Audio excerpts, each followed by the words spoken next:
प्रिय छात्रों नमस्ते, शुभ संध्या। मैं देवेंद्र कुमार सिंह, संस्कृत प्रवक्ता, सरदार पटेल इंटर कॉलेज चिरगांव नासिक, संस्कृत भारत पाठशाला में आपका स्वागत करता हूँ। जो छात्र यूपी बोर्ड से हैं और कक्षा 12 में हैं, एक विषय के रूप में संस्कृत लिए हुए हैं, उनके लिए हम आज पढ़ेंगे रघुवंश महाकाव्यम का 45 और 46 श्लोक। पिछली दो वीडियो रघुवंश महाकाव्यम के 41 से 44 तक हम लोग पढ़ चुके हैं। आज हम लोग श्लोक संख्या 45 पढ़ेंगे। श्लोक संख्या 45 बहुत इंपॉर्टेंट श्लोक है, परीक्षा में जरूर पूछेगा। परीक्षा में इस प्रकार से पूछता है कि दो श्लोक देगा, दो श्लोकों में से एक श्लोक की हमें व्याख्या करनी पड़ेगी। एक व्याख्या हिंदी में करने के लिए आती है और एक व्याख्या संस्कृत में करने के लिए आती है। दोनों 7-7 नंबर की आएंगे। 14 नंबर के श्लोकों की व्याख्या करने को कहता है।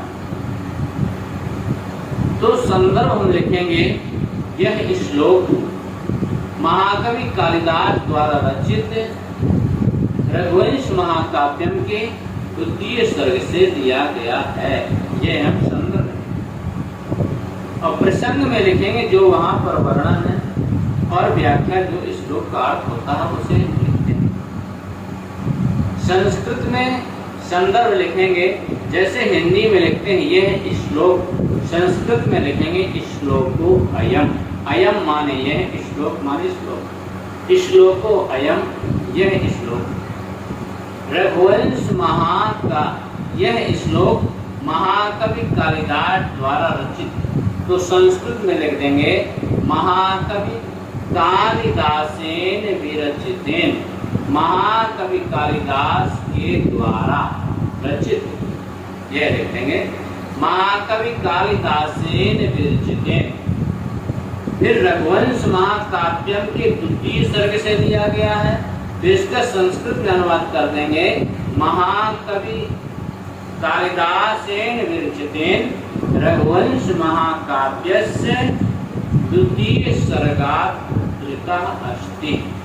फिर से सुनेंगे, श्लोको अयम महाकवि कालिदासेन विरचितेन रघुवंश महाकाव्यस्य द्वितीय सर्गात् धृतः अस्ति। ऐसा लिखेंगे संदर्भ। आइए पढ़ते हैं 45 नंबर श्लोक। प्रसंग है सिंह की क्षुधा शांति। राजा दिलीप उपाय बताते हैं कि सिंह की भूख शांत, तुम्हारी भूख शांति हो जाए और गाय की रक्षा भी हो जाए। यह उपाय बताते हैं राजा दिलीप सिंह। बोलो सरवाजा। प्रसंग यह है कि राजा दिलीप शेर से बताते हैं कि तुम्हारी भूख भी शांत हो जाए और गाय की रक्षा भी हो जाए। यह आप काम करिए, निवेदन करते हैं राजा दिलीप इससे शेर से। पहले वाचन करेंगे, फिर इसके बाद अर्थ देखेंगे।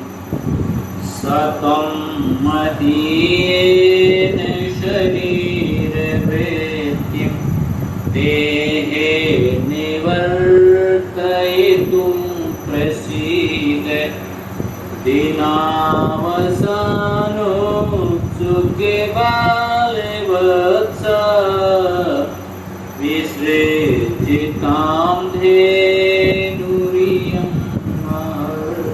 फिर पढ़ेंगे, सत्वं मदीयेन शरीर वृत्तिं देहे निवर्तयितुं प्रसीद दिनावसानो सुखे बालवत्स विसृज्यतां धेनुरियं महर्षि।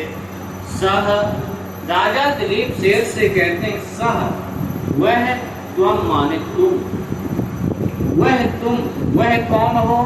तुम वह हो जो यहाँ पर जीवधारी तुम्हारी गुफा पर आता है तो तुम उससे अपनी भूख को शांत कर। वह तुम मदीयेन माने मेरे। दूसरी लाइन के प्रारंभ में लिखा देहेन माने देह। तुम मेरे देह से, यानी देह माने शरीर, तुम मेरे शरीर से शरीर वृत्तिम, शरीर की वृत्ति का है, शरीर का व्यापार क्या है? शरीर का व्यापार है भूख लगना। हमको भूख लगेगी, चाहे हम अमीर व्यक्ति हैं, चाहे रईस व्यक्ति हो, चाहे हम कुछ करते हो चाहे ना करते हो, लेकिन हमको भूख सताएगी।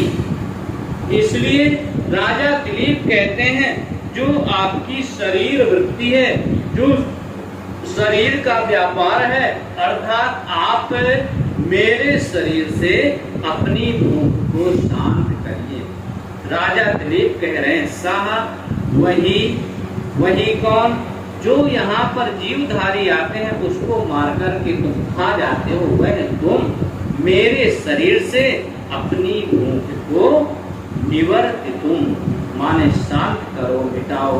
प्रसीद, इतनी कृपा करो, प्रसीद कृपा करो। निवर्त तुम माने शांत करो। मदीयेन देहेन, मेरे शरीर से, शरीर वृत्तिम माने भूख को, तुम मेरे शरीर से अपनी भूख को शांत करो। यह किसने कहा? राजा दिलीप ने कहा। किससे कहा? शेर से कहा। किसके शरीर से अपनी भूख शांत करो? राजा दिलीप ने कहा कि तुम मेरे शरीर से अपनी भूख को शांत करो। शाह माने वह कौन? वह शेर। तुम माने तुम कौन? तुम शेर के लिए राजा दिलीप ने कहा है। मदीयेन माने मेरे, शरीर वृत्तिम माने भूख को, देहेन माने शरीर से, निवर्तितुम माने मिटाओ, निवर्तितुम माने संपादित करो, शांत करो। ऊपर की दो लाने समझ में आनी। राजा दिलीप ने कहा वह तुम मेरे शरीर से अपनी भूख को शांत करो। आगे, क्योंकि दिनावसानो सुख बाद वत्सा, क्योंकि दिन का अवसान होने पर, अर्थात जब दिन की समाप्ति हो जाएगी, सूर्यास्त हो जाएगा। आप लोगों ने देखा होगा कि पूरे दिन गाय चरती है जंगल में, और जब सूर्यास्त हो जाता है तो गाय अपने घर आती है।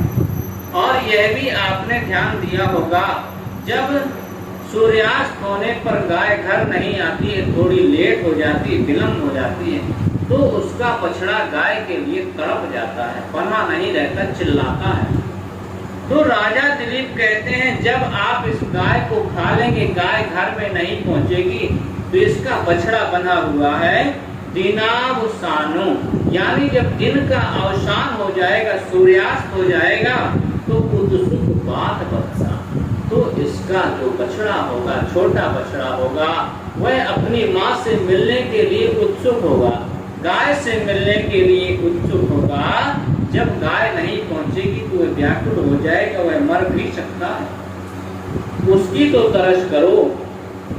विसृज्यताम धेनु, इसीलिए इस गाय को, धेनु माने गाय को, द्वितीया का एक वचन, विसृज्यताम माने छोड़ दो, क्योंकि रियम इयम माने यह, महर्षि यह महर्षि, यह गुरु वशिष्ठ की गाय है, इसको छोड़ दो। व्याख्या लिखेंगे, वह तुम मेरे शरीर से अपनी क्षुधा शांत करने की कृपा करो, अर्थात गाय के बदले मुझे खा लो। दिन के अंत में अपनी माता के लिए उत्सुक बछड़े वाली महर्षि की इस गाय को छोड़ दो। समझ में आ गया? किसने कहा? राजा दिलीप ने कहा। किससे कहा? कुंभोदर नामक शेर से कहा। क्या कहा? तुम मेरे शरीर से अपनी भूख शांत कर लो। और किसको छोड़ दो? इस गाय को छोड़ दो। यह गाय किसकी है? महर्षि वशिष्ठ की है। और इस दिन के अवसान पर क्या होगा? दिन के अवसान पर जब सायंकाल हो जाएगा और यह गाय नहीं पहुंचेगी, इसका बछड़ा उत्सुक होगा। संदर्भ हम कैसे लिखेंगे? यह श्लोक महाकवि कालिदास द्वारा रचित रघुवंश महाकाव्यम के द्वितीय सर्ग से लिया गया है। संस्कृत में कैसे लिखेंगे संदर्भ? श्लोको अयम महाकवि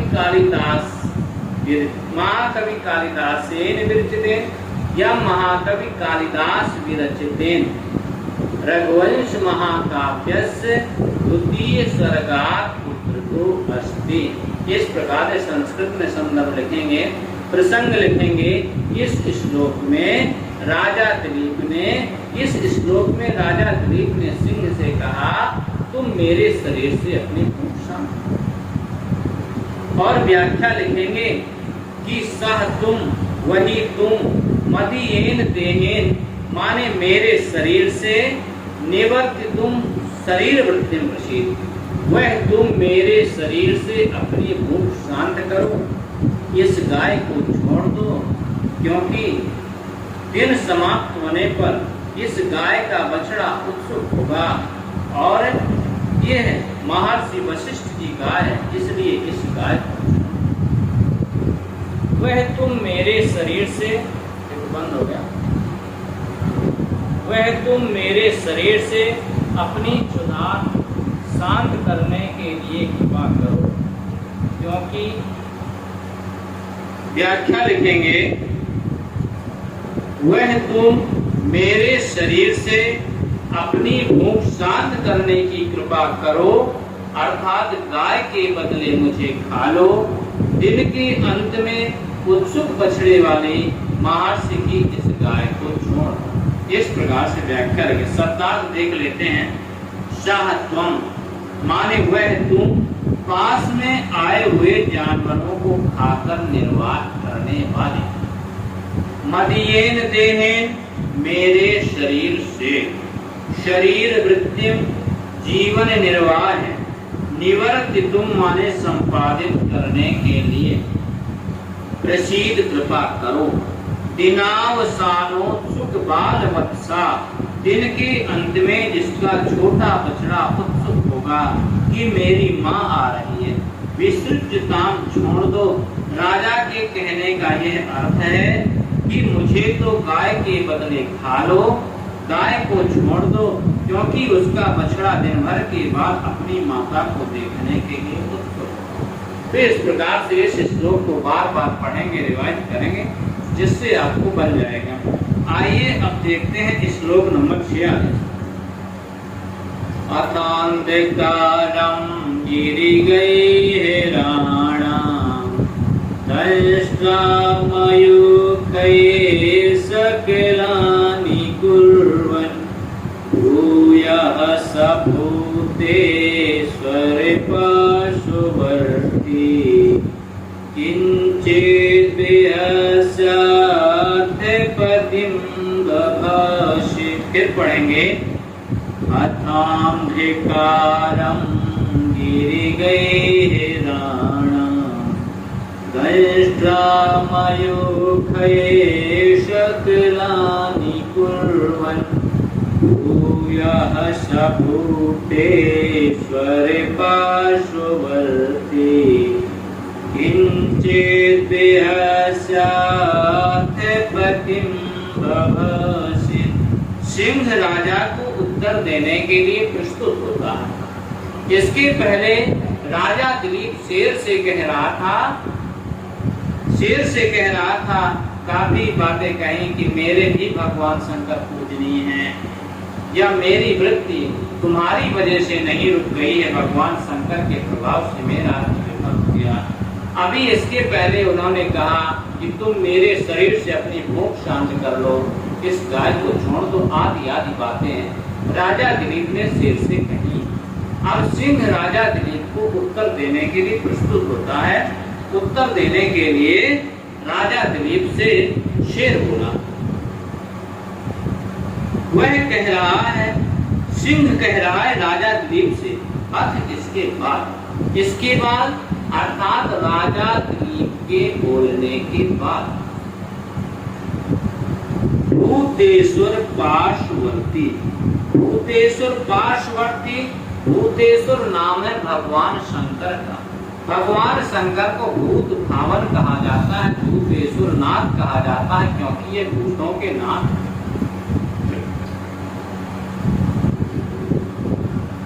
तो भूतेश्वर पार्श्ववर्ती, पार्श्व माने बगल में, जो भगवान शंकर के बगल में रहता है, अर्थात भगवान शंकर के बगल में कौन रहता होगा, उनका सेवक रहता होगा। तो भूतेश्वर पार्श्ववर्ती हो गया, शिव जी का अनुचर। इसके बाद भूतेश्वर पार्श्ववर्ती महादेव जी का अनुचर। नीचे की तीसरी लाइन में लिखा है सह, सह माने वह महादेव जी का अनुचर। कौन? सिंह। गिरी गई हिराणा, गिरी माने होता है पर्वत, गिरी माने पर्वत, गई हिराणाम माने गुफाओं का, गई हिराणाम माने गुफाओं का, पर्वतों की गुफाओं का।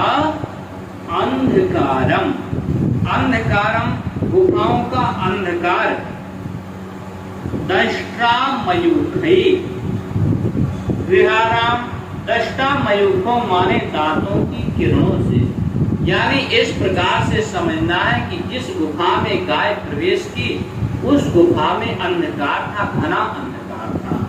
तो महादेव जी का अनुचर वह सिंह, पर्वत की गुफाओं का अंधकार, उस गुफा में घनघोर अंधकार था, भयंकर अंधकार था। तो अंधकार दांतों की किरणों से। जब वह बोला यानी कि सिंह बोला और बोलने के पहले हंसा, तो हंसने में उसके दांत दिखाई दिए। तो सिंह के दांत कैसे थे? सफेद थे। और अंधकार कैसा था? काला था। तो काले अंधकार में पर्वत की गुफाओं का अंधकार दांतों की किरणों से छिन्न भिन्न करता हुआ, दांतों की किरणों से शकलानी, शकल माने होता टुकड़े, दांतों की किरणों से टुकड़े टुकड़े छिन्न भिन्न करता हुआ, किंचित माने कुछ, बिहस माने हंस करके, बभासे माने बोला। कौन बोला? वह सिंह बोला। किससे बोला? राजा दिलीप से बोला। भूतेश्वर पार्श्ववर्ती कौन? शिवजी का अनुचर, अर्थात शिवजी का अनुचर कौन है? कुंभोदर नामक सिंह है। फिर देखेंगे, शब्दार्थ देख लेते हैं। अथ राजा के कहने के बाद भूतेश्वर पार्श्ववर्ती यानी शिवजी का अनुचर, गिरी गई हिराणाम यानी गुहाराणाम, पर्वत की गुफाओं का, दष्टा मयूखे दांतों की किरणों से, शकलानी माने टुकड़े करके, किंचित माने थोड़ा, बिहस माने हंसकर, अर्थपतिम माने राजा से, अर्थपतिम माने राजा, बभासे माने बोला। अथ अंधकारम, अथ माने इसके बाद यानी राजा के बोलने के बाद, भूतेश्वर पार्श्ववर्ती सह, भूतेश्वर पार्श्ववर्ती माने शिवजी का अनुचर, सह माने वह, गिरी गई हिराणाम यानी पर्वत की गुफाओं का, अंधकारम दष्टा मयूखैः, अंधकारम यानी गुफाओं का अंधकार, दष्ट मयूखे, मयूखे माने किरणें, दांतों की किरणों से, शकलानी छिन्न भिन्न करता हुआ, किंचित बिहस कुछ हंसकर, अर्थपतिम बभासे राजा से बोला। महादेव जी का अनुचर वह सिंह, पर्वत की गुफाओं का अंधकार दांतों की किरणों से छिन्न भिन्न करता हुआ कुछ हंस करके बोला। कौन बोला? सिंह बोला। किससे बोला? राजा दिलीप से बोला। बस प्रिय छात्रों, आज यहीं तक पढ़ेंगे। कल सिंह राजा से कहता है, वह श्लोक बहुत इंपॉर्टेंट है। बस